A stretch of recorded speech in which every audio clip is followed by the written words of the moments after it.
সবাইকে স্বাগত জানাচ্ছি ক্লেমন বিয়ন্ড বাংলাতে। দর্শক প্রতিদিনের মতো আজকে আমরা হাজির হয়েছি দেশ বিদেশের খেলার খবর নিয়ে আলোচনা করব চ্যাম্পিয়ন্স লিগ নিয়ে। আপনারা জানেন যে গতকালকে দুটি ম্যাচ হয়েছে, বার্সেলোনা এবং আতলেটিকো মাদ্রিদ, এবং একই সাথে পিএসজি এবং লিভারপুল। সেই জায়গায় কিন্তু প্রথম লেগের খেলা লিভারপুল এগিয়ে গিয়েছে 2-0 গোলে, পিএসজি এগিয়ে গেছে 2-0 গোলে লিভারপুলের বিপক্ষে, এবং একই সাথে কিন্তু বার্সেলোনার বিপক্ষে এগিয়ে গেছে আতলেটিকো মাদ্রিদ। আমরা আলোচনা করব। আমাদের সাথে আছেন জাহিদ হাসান এমিলি, সাবেক ফুটবলার, এবং আমাদের সাথে আছেন সামিন ইয়াসার, আমার সহকর্মী। আমরা আলোচনায় যাবো, তবে আলোচনায় যাবার আগে আমরা দেশ বিদেশের সবশেষ খেলার খবরগুলো একবার দেখে নিতে চাই। দর্শক দেখছিলেন দেশ বিদেশের সবশেষ খেলার খবরগুলো। আমরা বলছিলাম আমরা আলোচনা করব চ্যাম্পিয়ন্স লিগ নিয়ে, যেই জমজমট চ্যাম্পিয়ন্স লিগ সেই বিষয়ে আলোচনা করব। চাইলে আপনারা আমাদের সাথে আলোচনায় যুক্ত হতে পারেন। স্ক্রিনে দেখার নম্বরে আপনাদের মতামত প্রশ্ন থাকলে আমাদের সাথে যুক্ত হতে পারেন। দর্শক আমরা পরিচয় করে দিয়েছিলাম, তবে চাচ্ছে আজকে একটু ভিন্নভাবে পরিচয় করা আবারও। মানে দুজন আসলে দুঃখী মানুষ আমার সাথে রয়েছেন, মানে দুজনেই বার্সেলোনার ভক্ত এবং দুজনই আসলে হেরেছে, দুজনেরই মন খারাপ। একজন তার ড্রেসে প্রকাশ পেয়েছে, আর একজন বুদ্ধি করে মনে পড়েন নাই, না নাকি এমিলি ভাই? না, টু বি অনেস্ট এটা আনএক্সপেক্টেড আর কি। আনএক্সপেক্টেড হলো, আপনি দেখবেন চ্যাম্পিয়ন্স লিগে যখন নকআউট স্টেজ আসে তখন আসলে প্রেডিকশন করা মুশকিল, সে যে টিম বা অপোনেন্ট যারাই হোক না কেন। বাট আপনি যদি দেখেন নকআউট স্টেজ আসলে কিন্তু যেটা আমরা সবসময় চিন্তা করি যে হোম ম্যাচের একটা অ্যাডভান্টেজ থাকে, অ্যাওয়ে ম্যাচের একটা অ্যাডভান্টেজ থাকে। তো সেই জায়গা থেকে আসলে ক্যাম্প নুতে আসলে আমরা সবসময় দেখেছি যে বার্সেলোনা কতটা দুর্দান্ত, এবং এই সিজনে যদি তাদের হিস্ট্রি দেখেন সেখানে বার্সেলোনা কিন্তু সবসময়ের জন্য ফেভারিট। তো সেই জায়গা থেকে আসলে আমরা ধরে নিয়েছিলাম যে বার্সেলোনা হয়তো ভালো কিছু করবে বা ম্যাচটা জিতবে, এবং যে ফর্ম তারা রিসেন্টলি দেখাচ্ছে, তো সেইখান থেকেও কিন্তু আসলে হোপফুলি ছিলাম যে বার্সেলোনা ম্যাচটা জিততে চাচ্ছে। বাট আপনি জানেন ফুটবল যেহেতু আমিও খেলেছি, সেই জায়গা থেকে একটু এক্সপিরিয়েন্স নিয়ে বলি যে আপনি এই লেভেলে যখন আপনি 10 জন 11 জন হয়ে যাবেন তখন আসলে ম্যাচটা আপনার পক্ষে থাকে না। যত স্ট্রং টিমই থাকুক, আপনি যত ম্যাচ কন্ট্রোল করেন, আপনার যত ম্যাচ উইনিং প্লেয়ার থাকুক, আপনার ডিফেন্স যত অর্গানাইজ থাকুক, বাট সেইটা কিন্তু আসলে এন্ড অফ দ্য ম্যাচ আপনার রেজাল্ট আপনার পক্ষে কথা বলবে না। তো সেটাই কিন্তু হয়েছে। কুভার্সের রেড কার্ডের পরে যে জুলিয়ান আলভারেজের ওই ফ্রি কিক থেকে গোল, তারপরেই কিন্তু আসলে বার্সেলোনা খেলা থেকে আউট অফ প্লে হয়ে গেছে। কারণ আমরা জানি সিমিওনি আসলে কতটা টেকটিক্যালি আসলে অ্যাডভান্স তার জায়গাগুলি, কারণ অনেক বছর ধরে অ্যাটলেটিকো মাদ্রিদে কোচিং করাচ্ছে, 14 বছরের বেশি সময় ধরে। সে আসলে মানে ইউরোপে এখন এরকম খুঁজে পাওয়া মুশকিলই যে চ্যাম্পিয়ন্স লিগের একটা ক্লাব চ্যাম্পিয়ন্স লিগের ফাইনালও নিয়ে গেছে, বাট আনফরচুনেট চ্যাম্পিয়ন হতে পারেনি। তো সেই জায়গা থেকে তো তার আর কিছু আসলে গেম প্ল্যানিং এর একটা বড় অংশ ছিল সে মিডফিল্ড ডমিনেট করবে, যার কারণে সলিড 4টা মিডফিল্ড নিয়ে কিন্তু নেমেছিল। এবং ইটস ট্রু যে সেটাও অপোনেন্টকে রিড করেছে, যখন দেখেছে পেড্রি এবং গার্সিয়াকে দিয়ে মিডফিল্ড প্যাটার্ন ঠিক করেছিল বার্সেলোনা, তখনই কিন্তু সে 4জন মিডফিল্ড প্যাটার্ন ঠিক করে কিন্তু মিডফিল্ডটা কন্ট্রোল করার চেষ্টা করেছে। বার্সেলোনা যেহেতু বল পজিশন বেশি রাখে, আপনি যদি গতকালকে ম্যাচ দেখেন লাস্ট নাইটের, যেটা হয়েছে যে আপনি দেখবেন যে পুরো ম্যাচে যখনই বল লস করে সাথে সাথে কাউন্টার প্রেস করে বল গেইন করার চেষ্টা করেছে অ্যাথলেটিক মাদ্রিদ, এবং কুইক কাউন্টার অ্যাটাকে গিয়ে কিন্তু সেইগুলিকে কিন্তু গোলে কনভার্ট করার চেষ্টা করেছে, যেটা বার্সেলোনা আসলে ওই জায়গাগুলি কিন্তু ওভারকাম করতে পারেন। এবং যেটা হুলিয়ান আলভারেজ ফ্রি কিক থেকে গোল করেছে, আপনি যদি অ্যাটাকটার মোমেন্টামটা একটু রিমাইন্ড করেন দেখবেন যে ইটস ভেরি কুইক, তারা কাউন্টার প্রেস করে বল নিয়ে কিন্তু অ্যাটাকে গিয়ে কিন্তু ফিনিশ করার চেষ্টা করেছে। বাট আনফর্চুনেট যে কোভার্সে ওখানে আসলে ব্যাড একটা ট্যাকেল করে এবং রেড কার্ড সহই আসলে গোলটাও হয়ে যায়। তখন থেকেই কিন্তু আসলে বার্সেলোনার খেলা থেকে ছিটকে গেছে। আর আগে পর্যন্ত কিন্তু বেশ ডমিনেট করেছে। লামিন ইয়ামাল কিন্তু বেস্ট সেট আপ ছিল, গুড সেট আপ ছিল, অ্যাট দ্য সেম টাইম অনেক বলও সে কিন্তু গোল চান্সে ক্রিয়েট তৈরি করেছিল। বাট যেটা হয় যে গোল না করা পর্যন্ত কিন্তু একটা ফ্রাস্ট্রেশন থাকে এই সব দলগুলির ভিতরে। যেটা হয়েছে যে রেড কার্ডের পরে আসলে অ্যাথলেটিকো মাদ্রিদ খেলাটাকে কন্ট্রোল করে ফেলছে, এবং 10 জনের রেস্টে 11 জন ইজ ভেরি টাফ।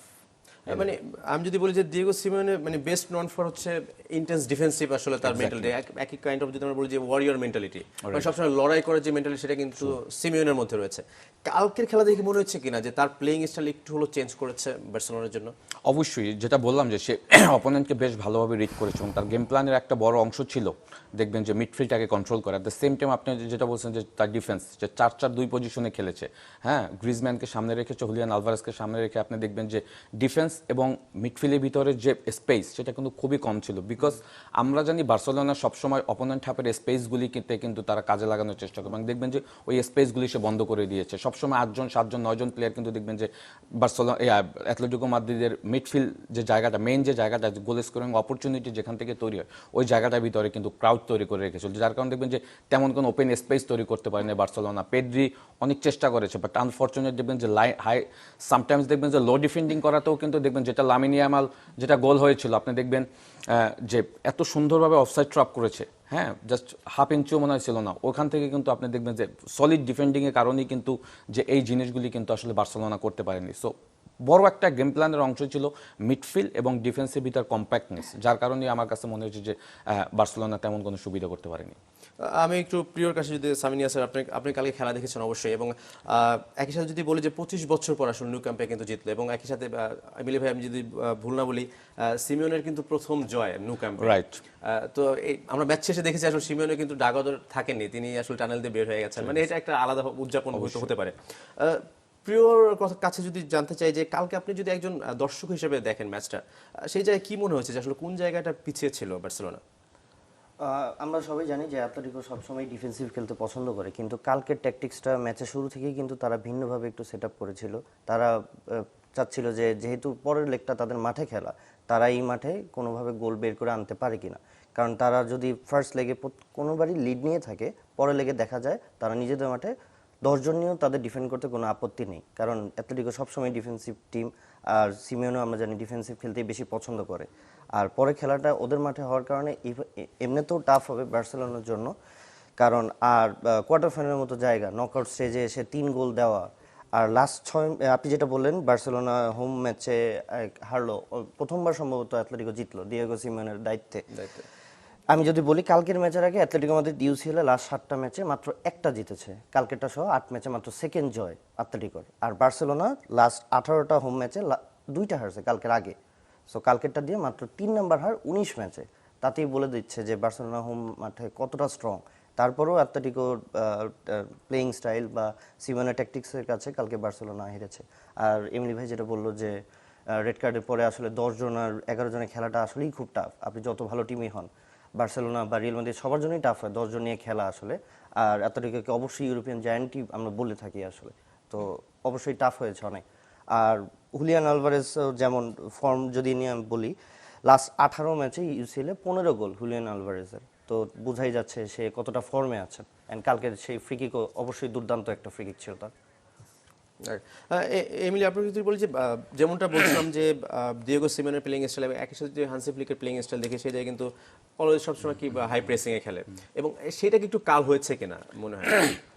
দেখেন যেটা হয় যে মিডফিল্ড থেকে ডিস্ট্রিবিউশনগুলি যদি দেখেন, এরিক গার্সিয়া বেসিক্যালি কিন্তু ওই পজিশনের প্লেয়ার না, অলমোস্ট সেন্টার ব্যাক থেকে সবসময় স্টার্ট করে, ডিফেন্সের যে কোনো জায়গা থেকে স্টার্ট করে, বাট তাকে কিন্তু পেড্রির সাথে আপনার পিছন থেকে স্টার্ট করেছে, এবং ডেনি অলমোকে সামনে রেখে আপনি যদি দেখেন রাশফোর্ড, ল্যামিন ইয়ামাল এবং লেভানডস্কি ছিল তাদের খেলার।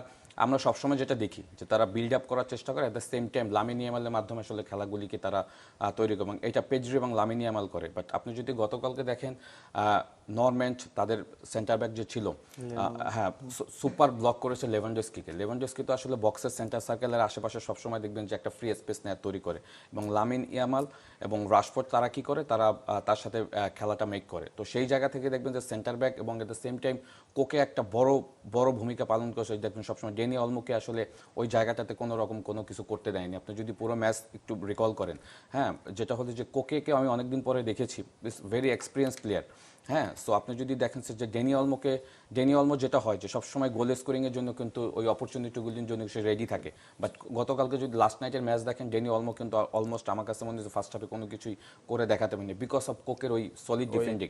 এবং আপনি যেটা বলেছেন যে প্রিয় যেটা বলছে ট্রু, যে আমরা সবসময়, আর আমরা এতক্ষণ আলোচনা করেছিলাম চ্যাম্পিয়ন্স লিগ নিয়ে, জারিসান এমিলি এবং সাবিনা স্যার প্রিয়, আমরা আরও আলোচনা করবো, তবে বিরতি থেকে ফিরে এসে দর্শক আমাদের সঙ্গেই থাকবেন। ছোট্ট একটা break।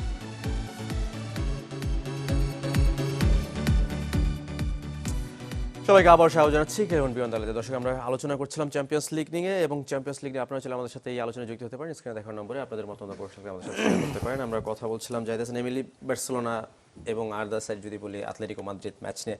সেই ম্যাচে আমি যদি আমার পার্সোনাল পার্সপেক্টিভে যদি একটু বলি, সেই জায়গায় কি রাফিনিয়াকে একটু মিস করেছে কিনা হান্সি ফ্লিক?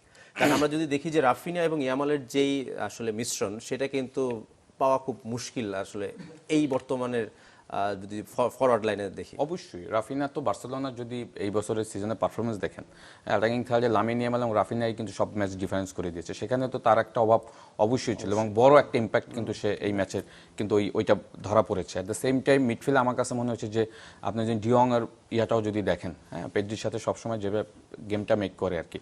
সো কম্বিনেশনের জায়গা থেকে যখন ইম্পর্টেন্ট প্লেয়ার অ্যাবসেন্স থাকে তখন কিন্তু আসলে অ্যাটাকিং থার্ড বলেন বা মিডফিল্ডে বলেন তখন কিন্তু কিছুটা হলেও কিন্তু ডিফ্লেক্ট করে পারফরমেন্সে, সেটা কিন্তু একদম স্পষ্ট দেখা গিয়েছে। হ্যাঁ, তো রাফিনা তো যেটা হলো যে ইন্ডিভিজুয়ালি ব্রিলিয়ান্স, টিম প্লেতে ব্রিলিয়ান্স, গোল করে নিজে করায়, সব কিছু মিলিয়ে তো ওই জায়গাটা তো অবশ্যই অ্যাবসেন্ট ছিল। এবং রাফিনা থাকলে হয়তো ড্যানি অলমো পরে স্টার্ট করতো বা রাশফোর্ড পরে স্টার্ট করতো। সো রাফিনার ইম্প্যাক্টটা তো আসলে ডেফিনেটলি বার্সেলোনা মিস করেছে। এবং ওই জায়গাটা যেটা করেছে আপনি যদি দেখেন অ্যাটলেটিকো মাদ্রিদ, আমি একটু স্পেশালি বলি, হ্যাঁ আপনি যদি দেখেন আমি সবসময় বলি যে সিমিওনি আসলে টেকটিক্যালি কিছু কিছু ম্যাচে এমন সাউন্ড থাকে যেটা আসলে প্লেয়াররা যদি এক্সিকিউট করতে পারে তখন অপোনেন্ট যতই স্ট্রং থাক আসলে ওই জায়গাগুলি তেমন কিছু করার থাকে না। সো আমি সবসময় যেটা বলে আসছি যে মিডফিল্ডে যদি দেখেন সিমিওনি, লুকম্যান, লরেন্টে এবং কোকে, হ্যাঁ সলিড 4 জন মিডফিল্ডে নামিয়েছে। বিকজ সে যেটা বললাম যে বার্সেলোনা সবসময় অপোনেন্ট হাফের আর আর মানে বক্সের আশেপাশে প্রচুর পেনিট্রেট পাস করার চেষ্টা করে, স্পেস তৈরি করে দেন কিন্তু অ্যাটাকটা ফিনিশ করে। বাট লাস্ট নাইটের ম্যাচ যদি দেখেন ওই রকমের কিন্তু আসলে পেনিট্রেট পাস তেমন কিছু করতে পারেন। একটা অন্যতম কারণ আপনি যেটা বলছেন গুড পয়েন্ট রাফিনিয়া, বিকজ রাফিনিয়ার মুভমেন্ট ওই জায়গাগুলি কিন্তু আসলে অপোনেন্ট যত স্ট্রং থাক রাফিনার মুভমেন্টগুলি কিন্তু আসলে ধরা ইজ ভেরি ক্রিটিক্যাল। এবং আপনি যদি দেখেন রাশফোর্ডকে আসলে মলিনা যেভাবে আসলে প্রোটেক্ট করেছে, হ্যাঁ সো এটা কিন্তু গেম প্ল্যানে বড় একটা অংশ। হ্যাঁ, সো ডিফেন্সিভ সলিড এরিয়াগুলি সিমিওনির মতো আসলে আমার কাছে মনে হয় যে কেউ বুঝে না।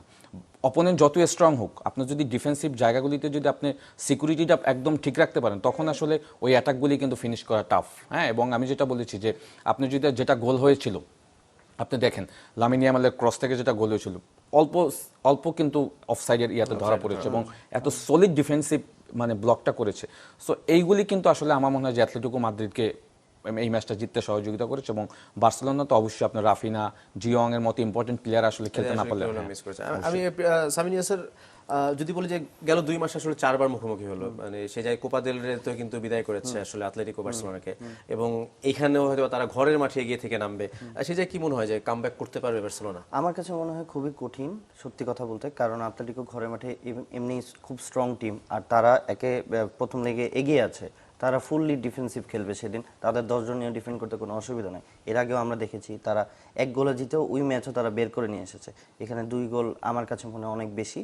আর তার মধ্যে যেটা আপনারা বলতেছিলেন যে রাফিনিয়া, আমারও মনে হয় যে অনেক বড় একটা মিস। আর গতকালকের ম্যাচের আগেও সংবাদ সম্মেলনে সিমনে বলছিলেন যে আমরা ইয়ামালকে বিশেষভাবে গার্ড করার প্ল্যান করছি, আর আমাদের প্ল্যান থাকবে সে যাতে ইয়েলো কার্ড পেয়ে পরের ম্যাচটা মিস করে। কিন্তু হয়তো ওইটা হয় নাই, কিন্তু তারপরেও তারা যেভাবে ইয়ামাল, র্যাশফোর্ড, তেমনকে ম্যানমার্ক করে খেলেছে তারা কিন্তু কোনোভাবেই সুবিধা করতে পারেনি ফুল ম্যাচেই। আর রাফিনার মিসটা অবশ্যই ছিল, কারণ রাফিনার ইয়াতেই কোপা দেলের সেকেন্ড লেগে যেটা বার্সেলোনা 4 গোল দেওয়ার দরকার ছিল থ্রু হওয়ার জন্য, বার্সেলোনা 3 গোল দিল। ওই ম্যাচেও রাফিনার গোল অ্যাসিস্ট দুটোই ছিল। তো রাফিনা অবশ্যই একটা বড় মিস ছিল। আর আরেকটা বড় ইস্যু ছিল যে 10 জন 11 জনের বিপক্ষে খেলাটা এমনিই কঠিন, যত সেই যে অনেকটা টাফ হয়ে যাবে।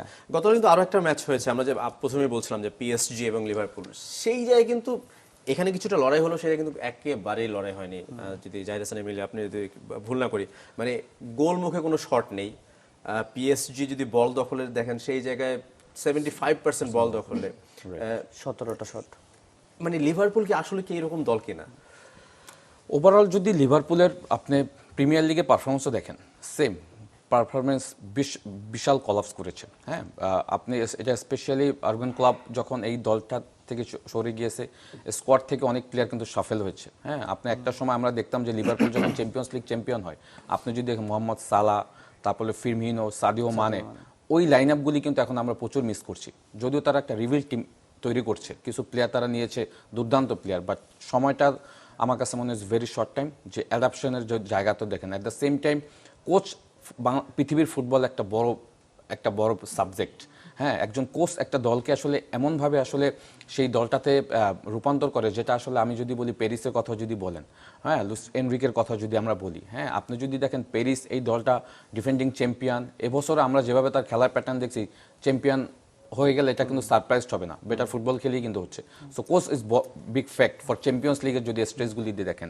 হ্যাঁ, এখানে যদি স্লটের কথা আমরা বলি, হ্যাঁ এত সুন্দর দলে কিন্তু আসলে অনেক ম্যাচ উইনিং প্লেয়ার আছে, ডিফেন্স বলেন, মিডফিল্ড বলেন, অ্যাটাকিং থার্ড আছেন, বাট দলটাকে দল হিসেবে খেলানো এটা কিন্তু কোচের উপরে ডিপেন্ড করে। কোচের ট্যাকটিক্যাল ইস্যুগুলি এখানে কিন্তু সামনের দিকে আসে। সেই ক্ষেত্রে যদি আমি একটু থামাই যে আর্নে স্লট কিন্তু এসেই কিন্তু দলকে চ্যাম্পিয়ন করেছিল, পিএল চ্যাম্পিয়ন করেছিল, এবং একই সাথে যদি ওয়ার্ল্ড ক্লাব কাপও চ্যাম্পিয়ন, হ্যাঁ এবার আবার একই সাথে এই মৌসুমে যদি দেখি যে 5th ইন পিএলএ, এবং একই সাথে যদি knock out from EFL, knock out from FA cup, এবং একই সাথে 2-0 ডাউন হচ্ছে ইউসিএল, সেই জায়গায় কি মানে তার চাকরিটাও কি একবারে মানে জায়জ অবস্থা কিনা প্রিমিয়ার লিগে আসলে ছোট করে?